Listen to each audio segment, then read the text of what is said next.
Hello again, I'm Justin. And I'm Paige. And we are Being Adventurous. Now for this video, well, before we get into the video, please hit like, subscribe, and click that notification bell hint before I forget. So yeah, for the video, we wanted to talk about and get into the truth or realities around the EV incentives and tax credits and things like that. And this is really one of the topics we wanted to discuss from our recently announced EV ownership and planning checklist. Yeah. So before we get into it, let's just kind of go over the premise of, I know when we've been doing our planning, we're automatically thinking, well, we have this, tax credit, so really the price is this. Oh yeah, we're taking that amount straight off the top. And then we just started thinking of like, oh, well, wait a minute. That's not necessarily the case. So, for example, let's start with the federal tax credits. That's probably the easiest one to go over. Mm-hmm. So right now, most manufacturers qualify for the up to $7,500 tax credit. Right. So let's dig into what the tax credit itself means. So one, it's not a refundable tax credit, i.e., you don't get the $7,500 come income tax time. They're not just going to give me $7,500 for buying an electric vehicle? They are not, unfortunately. So how it works is it is a tax credit, which means it's applied to any taxes you end up owing when you do your income taxes. Okay. So the challenge is, well, what if I don't owe any money? Exactly. And if that's the case, that tax credit is zero. Right? So there's a couple ways you can address this and attack this. One, of course, talk to your accountant, your financial professional, double check the government website to make sure the manufacturer that you're targeting still qualifies, because some manufacturers no longer qualify. Tesla's don't, Chevrolet doesn't. And I think Nissan either doesn't or it's on the cusp of not qualifying, right. Which means they're at a reduced amount already, because it does scale down. And they just lowered the price of the Leaf. They did. To $21,000. To take that into account as well, so, to help get people to buy cars. So by the end of the year, they think that they're going to be. Yeah. So that aside, there are ways to counter this, and again, talk to your accountant, because one of the ways could be, having less income taxes, federal taxes withheld from your paycheck. Mm-hmm. Typically, right now we have our setup that it's in line with with what is recommended to ensure that, in theory, at the end of the year we won't owe taxes. But if you wanted to change that to ensure that you would owe taxes, thus this tax credit would actually be of use, that potentially is an avenue. We are not professionals, but that's just something that we thought of. Well, maybe that's one way. Of course, the challenge is now we're mid-August time frame. So if that route was viable, there's not many months left in the year to be able to rack up $7,500 or up to $7,500 in owed taxes. So That's something to plan ahead for, because at the end of the day, it comes into play for the tax year that you purchased the car. So if the car you're planning on buying, like for us, the EV6, it's January. So for us, we don't have to worry about it today anyway. Unless what? Unless you get the Ioniq 5. Well, I'm talking about the EV6. Oh, okay.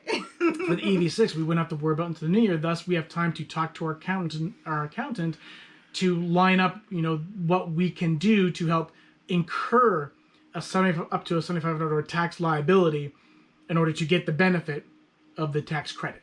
Right. But yes, to Paige's point, if I decide that, I need to have the Ioniq 5, it hits this tax year. Thus, if history serves correctly, I will get zero benefit from the tax credits. So there is that. And one thing to note is, I believe that these, depending on how you do your taxes, the credit could be used towards the alternative minimum tax. So maybe that'll change things depending on how you do your income tax. But again, it's up to, not guaranteed, you don't get any refund of any unaccrued or unused tax credits. So that's one of the challenges with that. The second challenge is that, as many people might have known or heard, there's that new infrastructure bill that's going through Congress. And the Senate recently approved a version of it.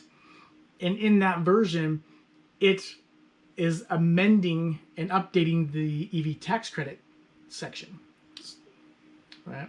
I think it was an additional bill in addition to the infrastructure. It's an amendment to the infrastructure bill. Okay. Which overwrites what the bill was originally going to have. So originally, the vision for the bill, they originally were wanting $100 billion towards EV incentives, and it wasn't even going to be in the form of tax credits. It was going to be in the form of rebates, something that could be directly applied to the purchase price. That got replaced with a much lower version. So right now, it's looking like it's a they didn't even qualify how much is reserved for the EV incentive itself, but over the overall EV section got reduced from 100 billion to 7.5 billion. So that's how drastically. Oh my it was cut back. gosh! Wow. And one of the original versions of what was proposed in that infrastructure bill was they were going to increase the limit from 7,500 to 12.5 thousand, and the vehicle, but they were going to have a vehicle price cap. The vehicle had to be 80,000 or less. So for most people, that's still perfectly fine. The amendment that passed the Senate, I believe it was last week, did two things. The car ceiling was 40,000, so they halved it. So that limits the options. Trying to know what you can buy. That Nissan Leaf you're talking about, and probably the Bolt, Two of them. and maybe the ID4. But I think manufacturers will have to do some adjusting if that's the final version. The other challenge is that they put they tied in people's income, so now it's a $100,000 earning cap as well. But it's not clear if that's per person or per couple, because that drastically, exactly. So that'll affect it as well. Again, this is what the Senate passed. It still has to be reconciled with the House. Sure. So hopefully... And it has to go into effect. So we could be several years down the road from this happening. Well, and that's always going to be the thing. No matter what, if it's a state or federal, things can always change in a moment's notice because for various factors, one including Congress could update the rules. Yeah. And they could even update the rules from when you purchase and apply for something to when it actually would affect you. So I think that covers the federal issue. So again, if you're not going to owe taxes typically at the end of the year, don't factor in the tax credit into your purchase decision, because you could be setting yourself up for a huge disappointment, because $7,500 is a significant amount of money for people. So now I know when you tell me I want to get that, Mach-E. I cannot factor in the $7,500 currently. I would have to talk to our accountant to see how I can. Yes, you're correct. And then that brings up the other challenge of, if there's two EV vehicles purchased in the same year, then we really need to have that conversation with our accountant to see what makes sense. So that's the federal incentive. So the state incentives are much more interesting for various reasons, but one is typically the rebates. So that's nice because you get the money back, or that money is yours. So it's not against taxes owed or anything like that. So that's good. But there still are a lot of different caveats that I'm going to go through. Okay. One, not all states have any EV incentives. Very true. Few states have EV incentives. Yep, and I have some examples to go through. Okay. And there are some states that not only have kind of the more general statewide incentive, there are some states that have regional additional incentives as well. Oh, nice. For example, California, they have their statewide rebate, but then they also have one, for example, the San Joaquin Valley has a specific regional additional rebate. You are not getting me to move back to California. Yeah, no, I'm not. It's not worth it. But for people in California, that's something to think about. And I'll try to include all the links that I was able to dig up, Great. so people can do their own research. Because I always recommend, no matter what state you're in, do the research, find out if your state offers things. And I'll get into, I mean, one of the reasons why is these programs start and stop and restart randomly, because a lot of times programs will get introduced and then they'll expire because it's, they ran out of money, ran out of funding. Yeah, they cap. Right. I know that was one thing when we were getting our car, the C-Max. Mm-hmm. They were, or I'm sorry, no, the Ford, the C-Max was the original one. Right, but we leased that one. But the other one, they said, you have to apply at this certain time because they will run out of funds. Right. And then, there are some, again, that are waiting for new funding. And that can happen with any of these state programs at any time. You could apply for it could be active when you purchase your vehicle, and you could apply for the rebate on their site. And before you do your payout, it could get cut off and you're no longer going to get your rebate. Or they could change the eligibility requirements midway, and then thus you could no longer qualify. So even be careful from that perspective if you have to apply for a rebate and get it after the fact. That's one thing to keep in mind. And there's also things that the incentive might not necessarily be for the vehicle purchase, although that is one of the more common ones. There's also some states that incentivize the purchase and or installation of the charger itself. So even some electric companies do that. Correct. So for example, like for Arizona, theirs is very lightweight. It covers, I believe, up to $75 for the equipment purchase.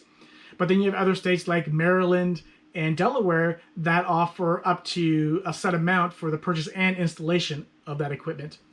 And Delaware takes it yet another step further. And while they do theirs as a percentage of the cost of the equipment purchase and installation, they have a different percentage rate for residential versus commercial/workplace. Okay. So that's good that there's some business incentivization.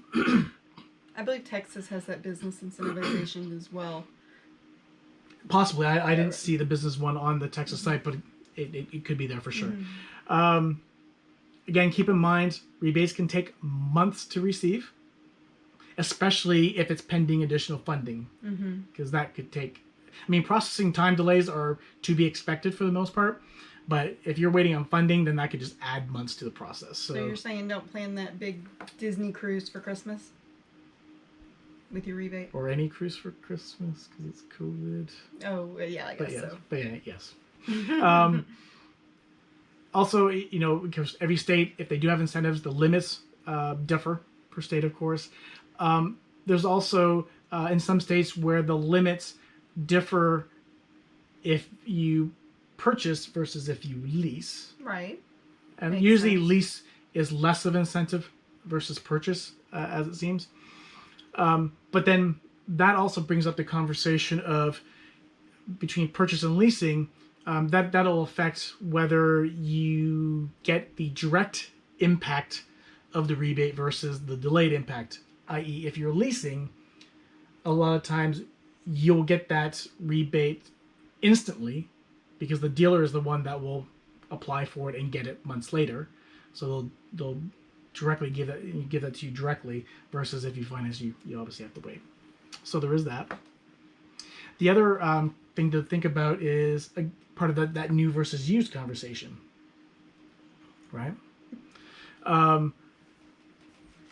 If it's a used vehicle, typically used vehicles are not eligible for rebates. These incentives, they typically only apply to new vehicles, but there are exceptions. For example, one exception revolves. It's from Washington State, and it revolves around their incentives being against sales tax exemptions. So you don't pay sales tax on EVs. Okay. So that way it's Well, that's instant. nice. Oh yeah. Right, and it's whatever that sales tax rate is for that state. So that's important to know because that applies to new and used. So that's great if you're looking for used. That's something you can take advantage of. I'm not sure what other states have that. I know Washington does. Some other factors that sometimes come into play when it comes to the amount of rebate that you end up being eligible for. Like for example, in New York, it's based around the vehicle price. and that's how it determines what your rebate will be. In other states, again, such as Maryland, battery capacity also comes into play. Oh, okay. As to what that ends up being from a rebate perspective. Let's see. The last point I wanted to make is overall, do the research, check the sites, stay in government, so that you understand what's the latest and greatest information when it comes to those incentive programs. Yeah. Because as we said before, these change at a moment's notice, but really the best you can do is take the information as of today and go from there. And if something changes, well, you're at the mercy of those changes, but at least you'll be making a smart decision. And if you want to buy a leaf, go do it now. If you want to buy a leaf, go do it now. Absolutely. So anyway, for us, I think that wraps up for this. We felt it was an important topic because it was something that we encountered when we were doing our analysis and our basically trying to pick out which vehicles make sense for us. And when we're looking at our financial stuff, that was one of the topics. Right. And I think when we did this type of research, we realized that, yeah, we cannot count on any of these incentives when it comes to us deciding which price range makes sense for us, and thus which vehicles make sense for us. So there you have it. I guess that we'll leave that here for now. Right? So yeah. What's the saying? Thank you for being adventurous with us. Awesome. Take care. Click like, click subscribe, and we'll see you next time. Thank you. Bye.